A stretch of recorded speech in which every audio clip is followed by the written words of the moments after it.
1 Samuel, capítulo 8, nós estaremos meditando neste contexto histórico, uma narrativa, mas que conta a história do nosso povo, a nossa história, e um título que me salta aos olhos ao estudar este texto, este contexto, é Dá-nos um Rei. Nós vamos ler parte e nós estaremos orando para que Deus nos traga aqui essa noite, que haja concentração, longe de nós toda religiosidade. Às vezes você pode fazer desse tempo um tempo religioso, algo mecânico, e não é assim que funciona. Nosso Deus é um Deus pessoal. Quando abrimos as Escrituras, quando estamos diante da palavra de Deus, deve haver temor e tremor. E sou apenas um instrumento, sou meio apenas usado por Deus. Nenhum de nós trouxe o que nós temos em mãos. Foi Deus quem se revelou a nós. Ninguém subiu lá no céu e trouxe isso. E por graça nós temos essa liberdade de podermos aprendermos de Deus através da sua palavra.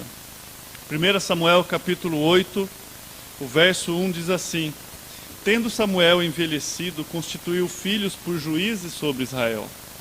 O primogênito chamava-se Joel e o segundo Abias, e foram juízes em Berseba. Porém seus filhos não andaram pelos caminhos dele, antes se inclinaram à avareza e aceitaram subornos, e perverteram o direito. Então os anciões todos de Israel se congregaram e vieram a Samuel a Ramá, e lhe disseram: Vê, já está velho e teus filhos não andam pelos teus caminhos. Constitui-nos, pois, agora um rei sobre nós, para que nos governe, como tem todas as nações. Porém, esta palavra não agradou a Samuel, quando disseram: Dá-nos um rei para que nos governe. Então Samuel orou ao Senhor. Disse o Senhor a Samuel: Atende a voz do povo em tudo quanto te diz, pois não te rejeitou a ti, mas a mim, para que eu não reine sobre eles. Segundo todas as obras que fez, desde o dia que tirei do Egito e até hoje, pois a mim me deixou e outros deuses serviu, assim também o faz a ti. Agora, pois, atende a sua voz, porém adverte-o solenemente, e explica-lhe qual será o direito do rei que houver de reinar sobre eles. Vamos orar essa noite? Pai bendito, Senhor, nós te agradecemos, nós te bendizemos. Ó Pai, obrigado por essa noite, pela história de cada vida que está aqui essa noite. Ó Deus, muitas vezes pessoas estão atrás de milagres, mas esquece do maior milagre, que é o que o Senhor fez. Nos tirou do lamaçal do pecado, o Senhor nos tirou das trevas, o Senhor nos transportou para o reino do seu amor, o Senhor nos transportou para a sua luz.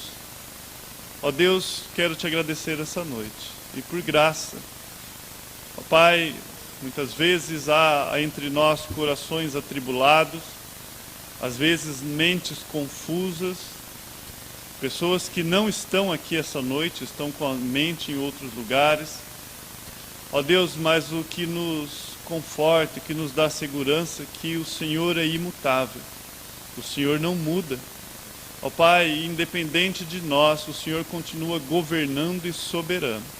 E é ao Senhor a quem eu chego agora, é a Ti a quem eu chego e suplico.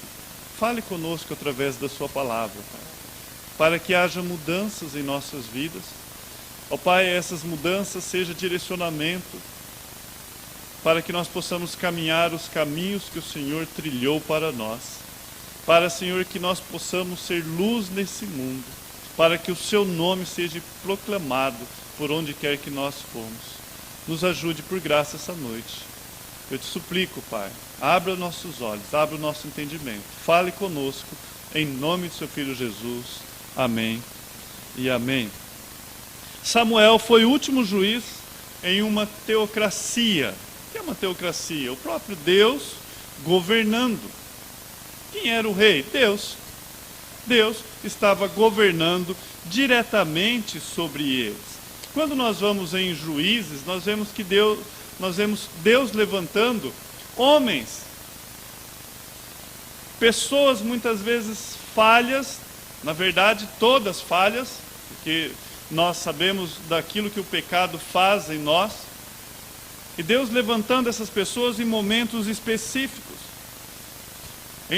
Lá em Juízes capítulo 2 você vai ler: e serviu o povo ao Senhor todos os dias de Josué. Uma geração após Josué se levantou e essa geração não conhecia o Senhor. Então nós conhecemos a história do povo, da redenção, daquilo que Deus fez e tirou o povo do Egito. E quando eles chegam na terra prometida, logo quando Josué morre, a próxima geração, a Bíblia fala que esses não conheceram o Senhor. E o povo fazia aquilo que dava na telha, se podemos dizer nisso. A Bíblia vai usar o termo aquilo que subia ao seu coração. E Deus levantava juízes para direcionar esse povo. Todos os juízes foram chamados por Deus num certo período de tempo. E não coube eles fazerem nenhum sucessor. Não era um rei a qual seu filho iria governar. E aqui nós temos Samuel. Samuel, ele é o último juiz, mas o povo não quer esse juiz. O contexto aqui é que o povo não deseja esse juiz. Por quanto tempo Samuel julgou o seu povo? O que a Bíblia diz que foi entre a morte de Eli e a unção de Saul. Samuel é aquele a qual Ana, lembra de Ana? Ela não podia ter filhos, e ela foi e orou diante de Deus e suplicou, e Eli chega e fala: olha, você está bêbada. Ela fala: não estou bêbada, eu estou chorando diante de meu Deus.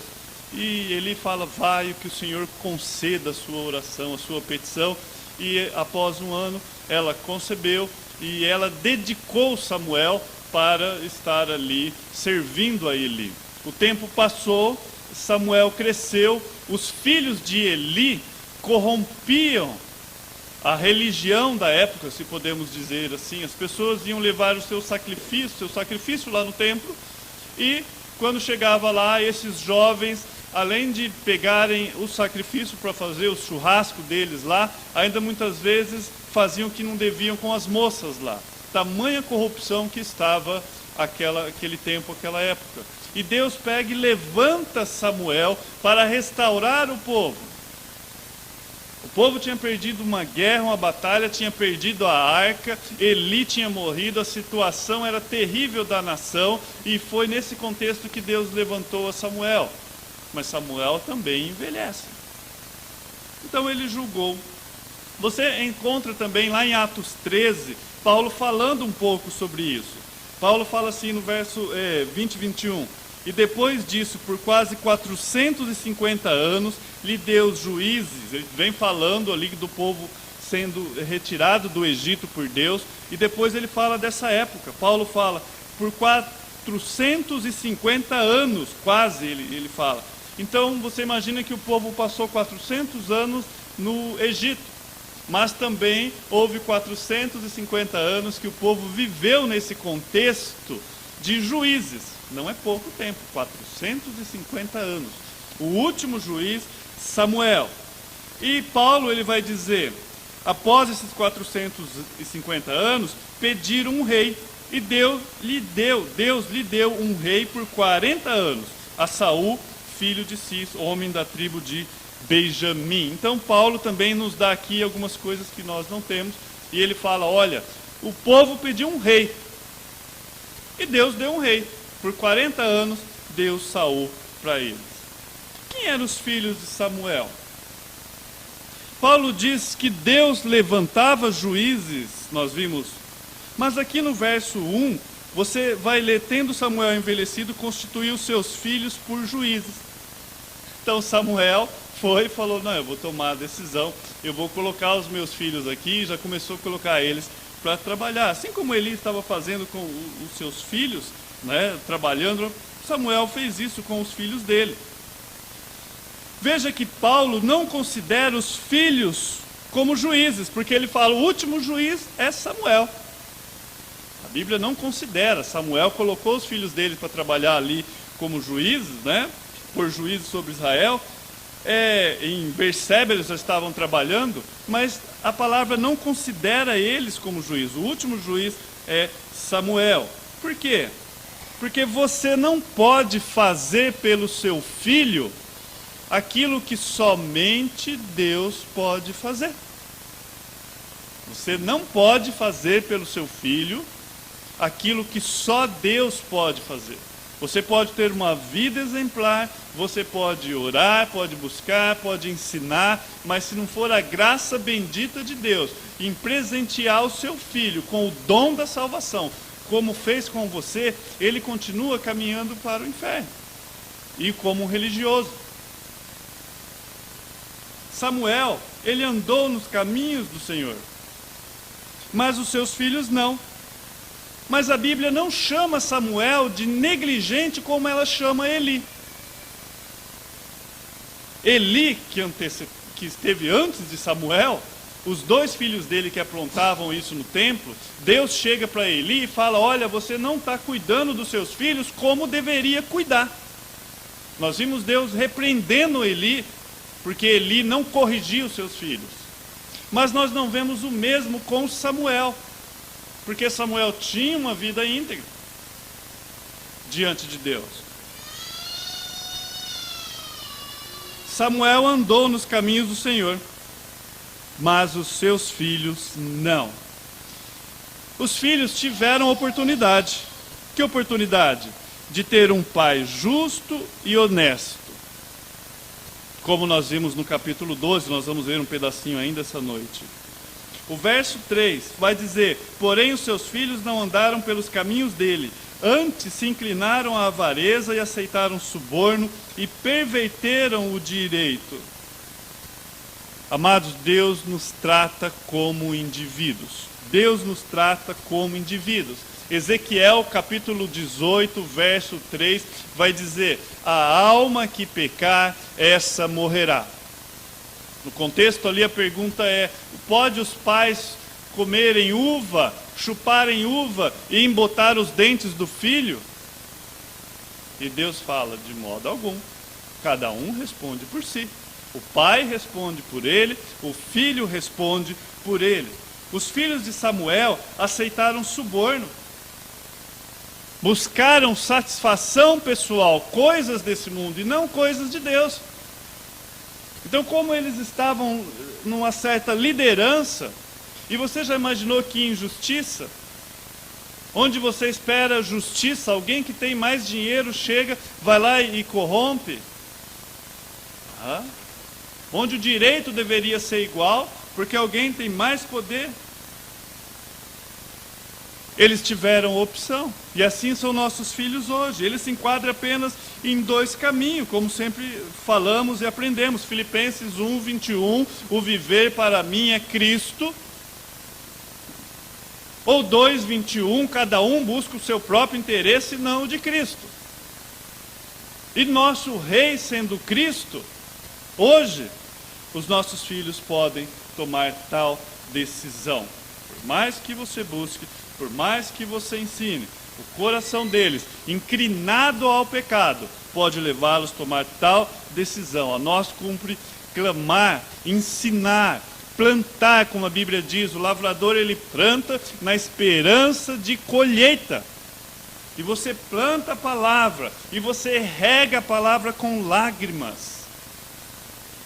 E você chora, e você suplica: Senhor, traga meu filho, traga minha filha. O povo já tinha pedido antes um rei, isso já vinha no coração deles. Eles queriam ter um rei, queremos um rei que governe sobre nós. Nós já aprendemos aqui sobre a história de Gideão. O Fernando já pregou sobre Gideão, o Mário já pregou sobre Gideão. Nós conhecemos a história de Gideão. Gideão, na sua timidez, foi um dos juízes aqui. A palavra de Deus fala que Gideão, ele é convocado a livrar o povo dos inimigos, e ele fala: eu sou o menor da minha família, e Deus fala: é você mesmo, vai nessa tua força. Gideão, ele é usado com poder diante de Deus, mas o medo dele faz ele levantar milhares de soldados, e Deus fala, não, você vai ter 300 homens apenas, e com esses 300, eu vou fazer você ter a vitória, para que não digam que vocês ganharam a guerra, mas que foi eu. E aí a história dos 300.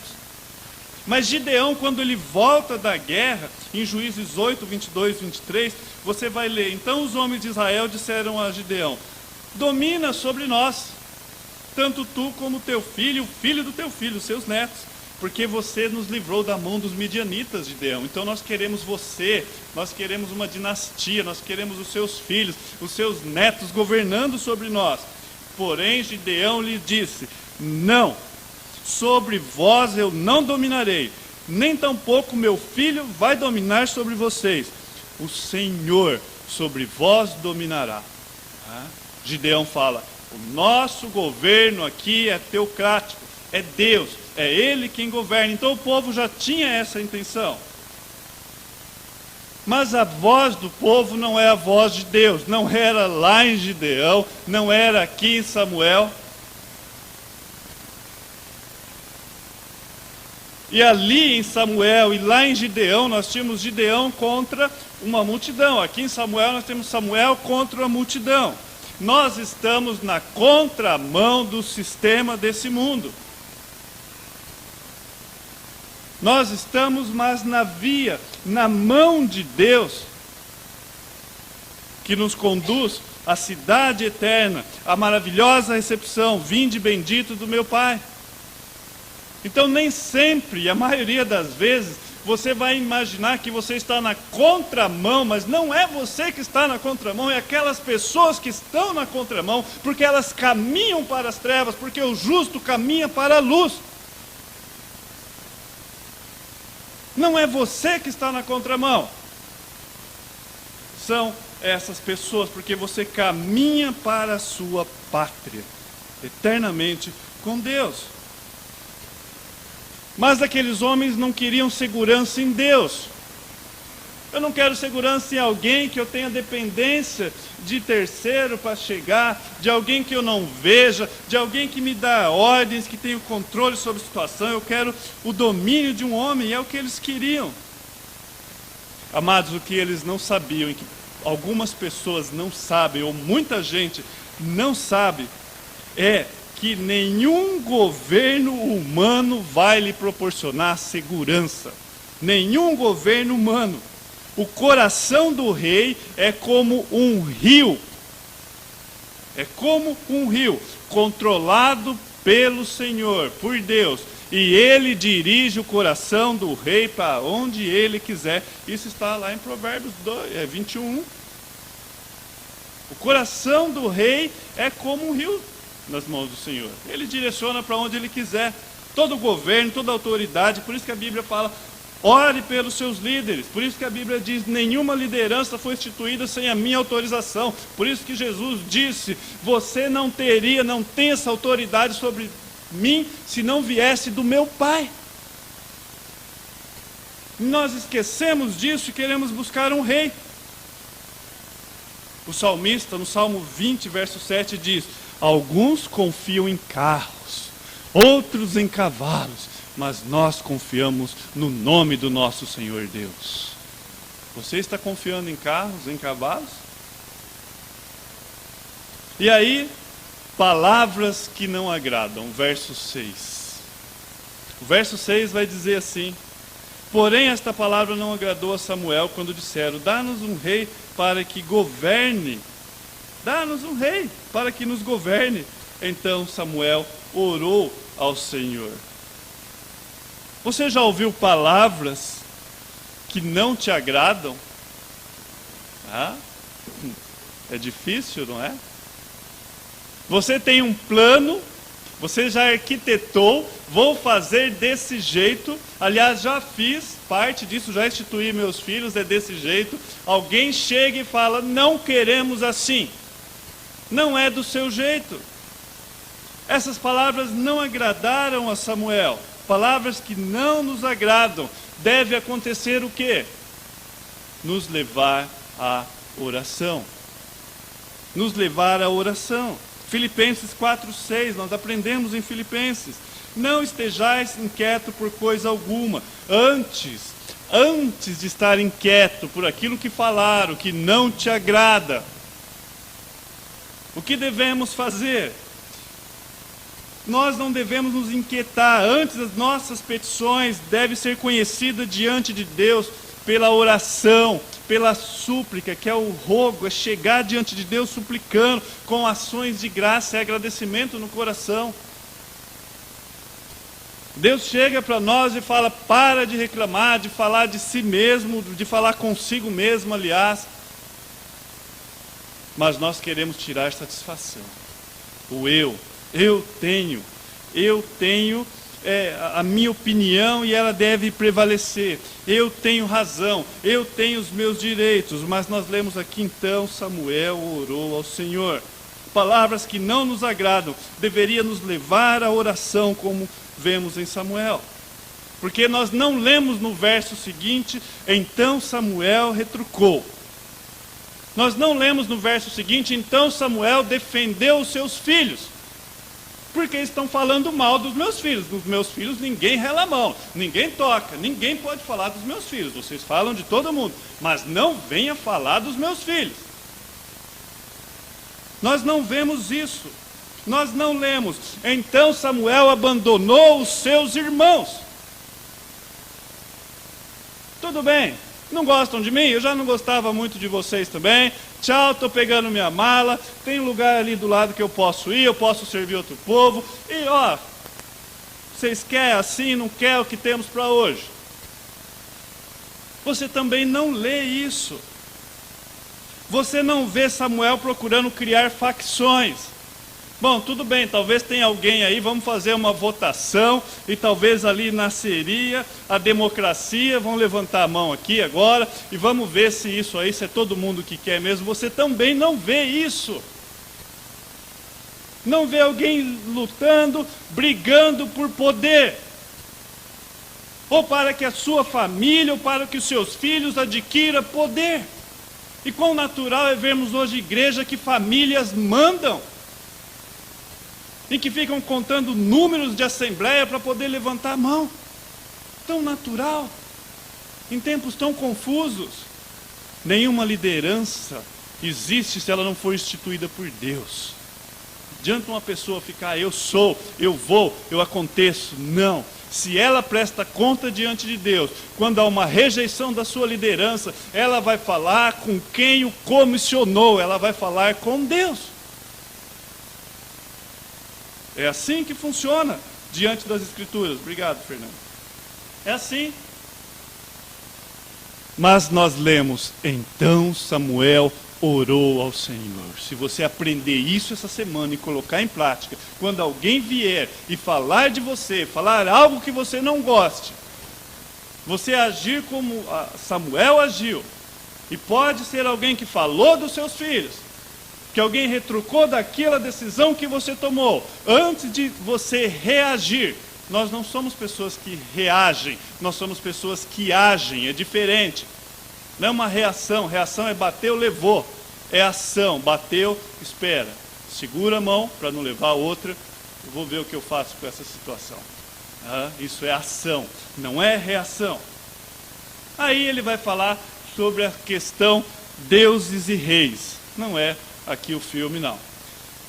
O verso 7 e 8: disse o Senhor a Samuel: atende a voz do povo em tudo quanto te diz, pois não te rejeitou a ti, mas a mim, para que não reine sobre eles, segundo as tuas obras que fez desde o dia em que tirei do Egito até hoje. Pois a mim me deixou e outros deuses serviu, assim também fez a ti. A questão não era os filhos de Israel, de Samuel, não eram os filhos de Samuel aqui o problema. Olha só como que o contexto vai mostrar. Pois Deus iria providenciar um novo juiz, como fez na época de Eli. Os filhos de Eli também não eram corrompidos, mas nós queremos do nosso jeito, da nossa forma. Se fosse você, se nós fôssemos Deus, nós não íamos colocar uma criança para crescer, para depois essa criança resolver um problema que já existia quando ela nasceu. Ninguém esperaria todo esse tempo, mas é o tempo de Deus. E se os filhos de Samuel assumissem, e eles eram corrompidos, como a Bíblia diz, Deus faria algo como sempre fez. Eles não estavam à deriva, não estavam abandonados, mas dá-nos rei. Era tudo que o povo queria, ou seja, uma desculpa. Sempre nós queremos uma desculpa. Quando aquilo já está no seu coração, você só está esperando uma desculpa, não é? Lembro quando jovem, 14, 15 anos, não sei, mas eu ia na igreja porque minha mãe me levava. Eu não queria ir na igreja, eu era o crente carriola, tinha que ser empurrado, senão não ia. Eu lembro disso. Mas aí eu precisava de uma desculpa, né? Eu já não estava, ia uma, ia outra. Minha mãe já tinha soltado um pouco as rédeas, eu trabalhava, né? E às vezes tinha desculpa de estar cansado, alguma coisa assim, horário. Você vai dando um jeitinho, porque você não quer aquilo. E aí os dois líderes, né, de jovens, não sei se estão vivos ainda, eles brigaram, e eles bateram boca, e eles deram um murro um no outro. Que coisa feia. Hoje eu sei que eu sou igualzinho, só não faço pela graça de Deus. Mas na época foi a desculpa que eu precisava para apontar o meu dedão e falar, olha lá. Você acha que eu vou numa igreja em que o meu líder que tinha que dar exemplo está fazendo isso? Estou fora. E falava isso com certo ar de sabedoria, não é? O povo aqui precisava apenas de uma desculpa. Olha os seus filhos. Era o que precisava. Agora, é interessante aqui como que Deus liga outros deuses com o pedido deles, dá-nos um rei. Você percebeu que Deus faz uma ligação entre uma coisa e outra? Deus fala para ele, olha, isso não é novo. Veja, Samuel, essa questão é antiga. O que eles estão fazendo com você, eles sempre fizeram comigo. Deus está falando. Mas como assim, Senhor? Quando eles me abandonavam para servir outros deuses. Deus está ligando deuses e reis aqui. O povo voluntariamente se colocaria em servidão a um rei, como fizeram com outros deuses. É isso que Deus estava falando. Olha, eles já me abandonaram lá. E eles se colocaram, é voluntário isso. Você faz isso. Por isso que Jesus, lá em Mateus 6, 24, ele fala, olha, não tem como agradar dois senhores. Não tem. Ou você agrada um, ou você agrada outro. Não tem como. Mas nós, quando nós adoramos o dinheiro, ou a matéria, as coisas desse mundo, nós estamos uma sujeição voluntária. Ninguém te forçou. Você vai lá e você adora.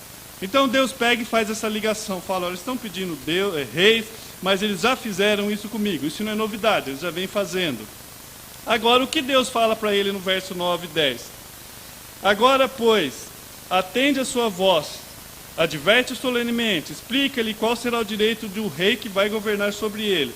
E Samuel, no verso 10, foi lá e falou para eles todas essas palavras, né? Bom, o que Deus está falando? Vocês sabem as implicações do pedido que vocês estão fazendo para mim? É isso que Deus está falando. Dá-nos um rei? Vocês estão pedindo para mim? Vocês sabem a implicação do que vocês estão pedindo? E aí no verso 11 ele fala, o rei, ele tomará os vossos filhos. Vai tomar os vossos filhos. Vai fazer você correr tanto de a pé, de cavalo, diante deles. É isso que vocês estão pedindo? Vocês têm liberdade, vocês estão pedindo para mim alguém que vocês vão ter que correr, ele vai andar, e você vai ter que correr do lado dele. Os seus filhos serão lavradores, tanto cultivar, plantar, como colher, vai ter que fabricar arma para eles, isso está no verso 12. As suas filhas também não vai ficar imune não. As suas filhas, elas vão fabricar perfume, no verso 13 vai dizer isso. As suas filhas serão cozinheiras. O que você acha de dar suas filhas para ser cozinheiras? Padeiras. Suas filhas vão ser padeiras, vão ser cozinheiras lá do rei. Vão tomar o que tem de melhor da sua colheita e darão a quem eles quiserem, aos funcionários da corte e afins. O verso 14 e 15 fala isso. tomará seus empregados, os melhores animais, e vocês serão escravos. O verso 16 e 17. E é interessante, eu chamo isso de pedagogia de Deus, né? Porque me lembra um pai ou os pais tratando os filhos.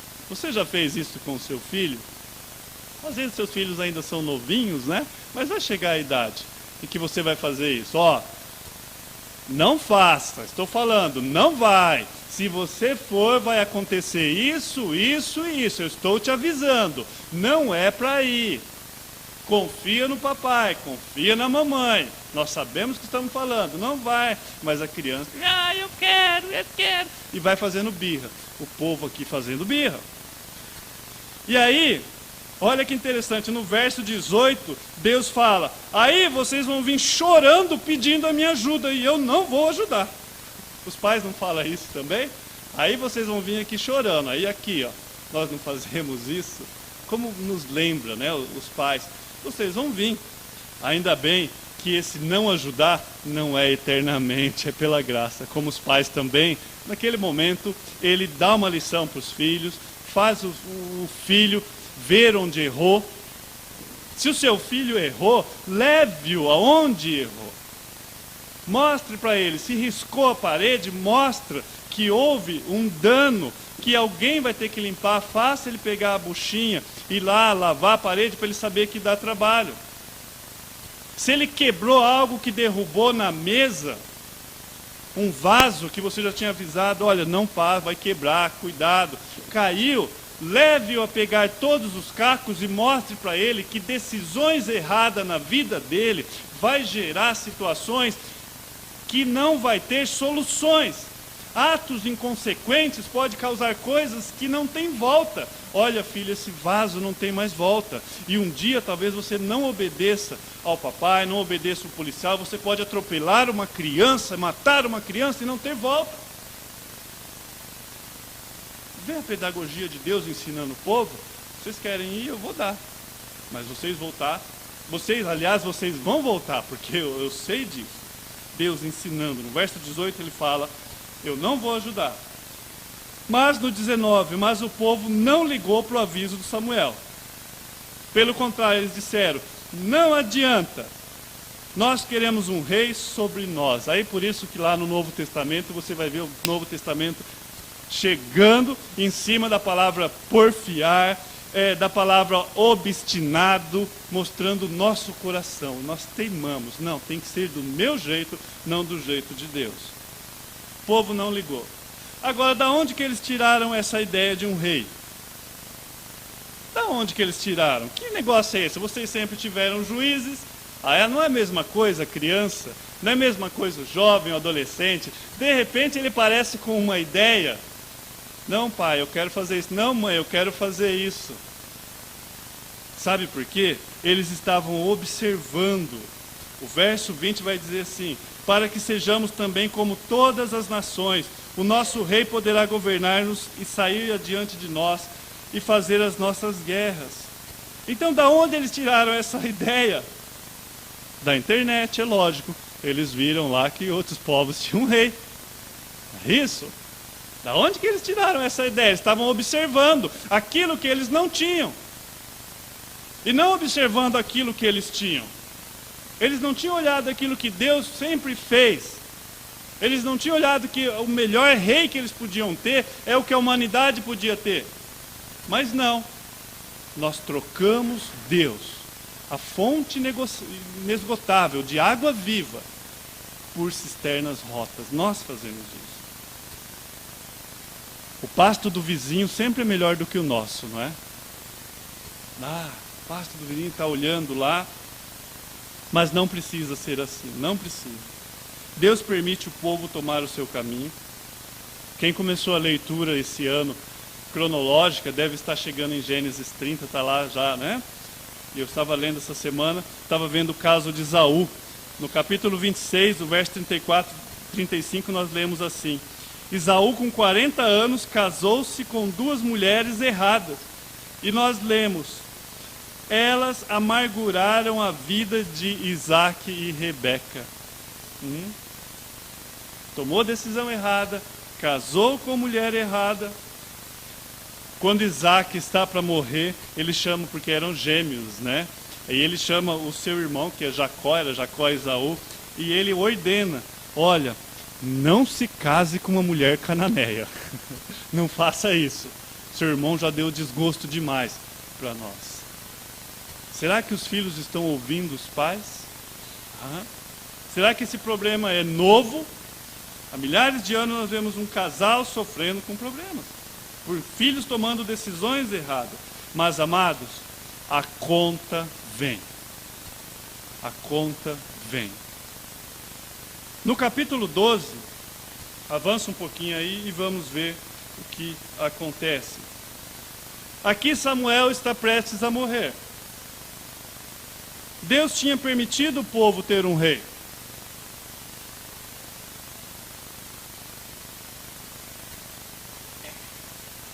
Quem quer esse rei? Saul, nós sabemos. Dá-nos um rei, Deus deu um rei para eles, segundo o coração do homem, não segundo o coração de Deus, que depois nós vemos Davi. Era um rei bonito, um rei alto, era o típico político, né? Esse é o nosso rei, nós temos orgulho de ter o nosso rei. E Deus foi lá e deu Saul como rei. Bom, aqui no verso 1 a 5 nós lemos: então disse Samuel a todo Israel: eis que ouvi a vossa voz em tudo quanto me dissestes, e constituí sobre vós um rei. Então Samuel aqui ele fala: eu dei um rei, vocês pediram, o que vocês pediram eu fiz. Agora pois, eis que tendes o rei à vossa frente. Está lá, vocês queriam o rei, eu te dei.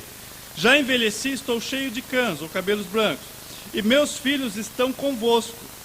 O meu procedimento esteve diante de vós desde a minha mocidade até o dia de hoje. Eis-me aqui, testemunhai a mim perante o Senhor e perante do seu ungido, de quem tomei um boi, de quem tomei o jumento, a quem defraudei, a quem oprimi, e das mãos de quem aceitei suborno para encobrir com ele os meus olhos, e vô-lo restituirei.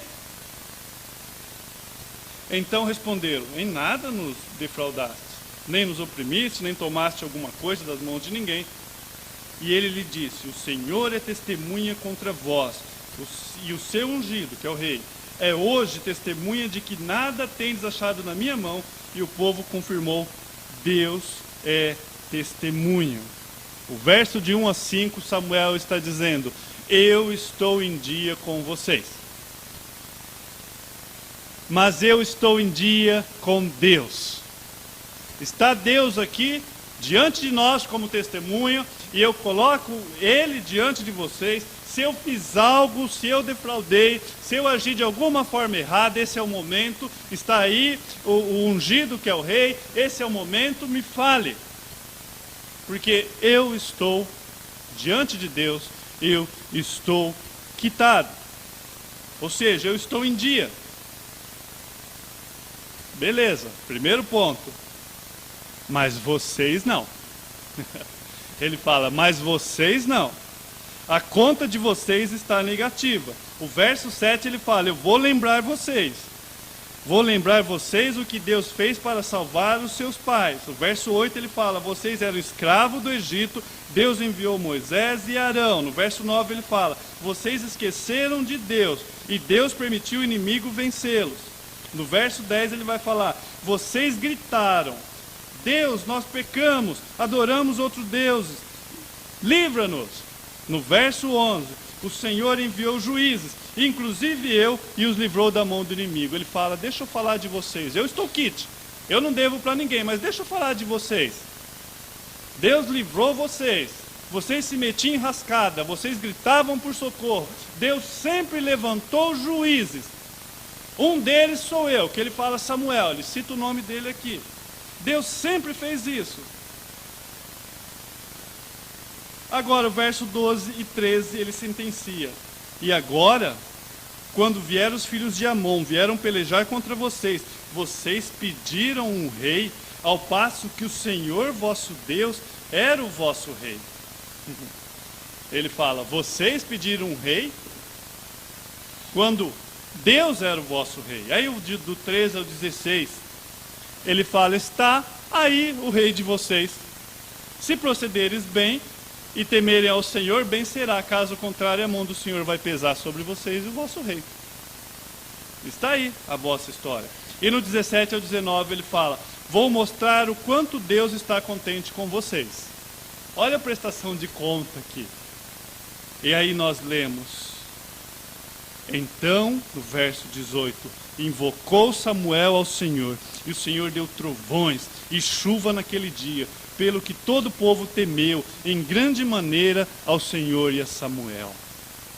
Mas antes dele fazer isso, ele fala para o povo, ele fala: é época de chuva agora? Vocês sabem que não, vocês nunca viram chuva nessa época, mas vocês vão ver hoje.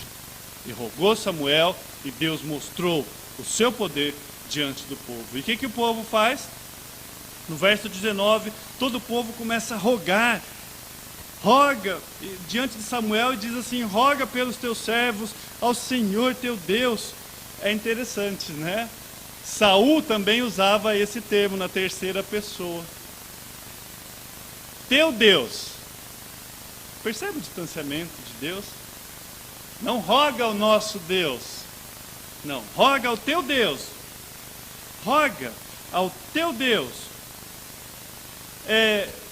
Para que não venhamos a morrer, porque a todos os nossos pecados acrescentamos o mal de pedir ainda um rei. Ele fala: olha, nós já éramos pecadores, foi colocado diante deles. Os nossos pais pecaram, nós fomos diante de outros deuses, e acrescentamos em cima disso ainda o pedido de um rei. Rejeitamos a Deus.